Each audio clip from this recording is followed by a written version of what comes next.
அஸ்ஸலாமு அலைக்கும். Hi friends, எல்லோரும் எப்படி இருக்கீங்க? இன்றைக்கி ரொம்பவே லேட் மார்னிங் டைமிங் பார்த்துட்டு சரியான அப்செட்டு. கடகடன்னு வேலையை பார்க்க தொடங்கியாச்சு. இந்த மாதிரி நம்ம அவசரமாக வேலை பார்த்துட்டு இருக்கும்போது தான் பிள்ளைங்க ஸ்கூலில் படித்த மொத்த ரைம்ஸையும் நான் அன்றைக்கி பார்த்து நம்மகிட்ட வந்து சொல்லிகிட்டு இருக்கோம். அதையும் பொறுமையாக கேட்டுட்டு வேலை பார்த்தா தான் அங்கே போடுற பொருள் ஏதாச்சும் ஒன்று மறக்கும், கையில் இருக்கிற பொருள் ஸ்லிப் ஆகும், கால் ஸ்லிப் ஆகும். இந்த மாதிரிலாம் நிறைய நடக்கும். இதுக்கெல்லாம் காரணம் நம்மளால் அந்த ஒரு டென்ஷன் தான், செஞ்சு முடிச்சிடணும் அப்படின்னு நம்ம மைண்டில் ஓடிட்டே இருக்கிற அந்த ஒரு தாட்டு தான்.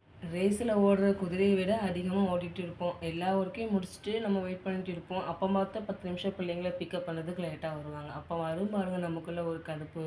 லஞ்சுக்கும் சேர்த்து டூயினுன்னா இருக்கணுமேனு சொல்லி தான் இட்லிக்கு சாம்பார் செஞ்சுருந்தேன். சாம்பார் மார்னிங் செஞ்சுட்டேன்னு சொன்னால் நம்ம மதியம் சாப்பிடும்போது நமக்கு பப்படமோ இல்லை முட்டையோ பொரிச்சிக்கலாம்.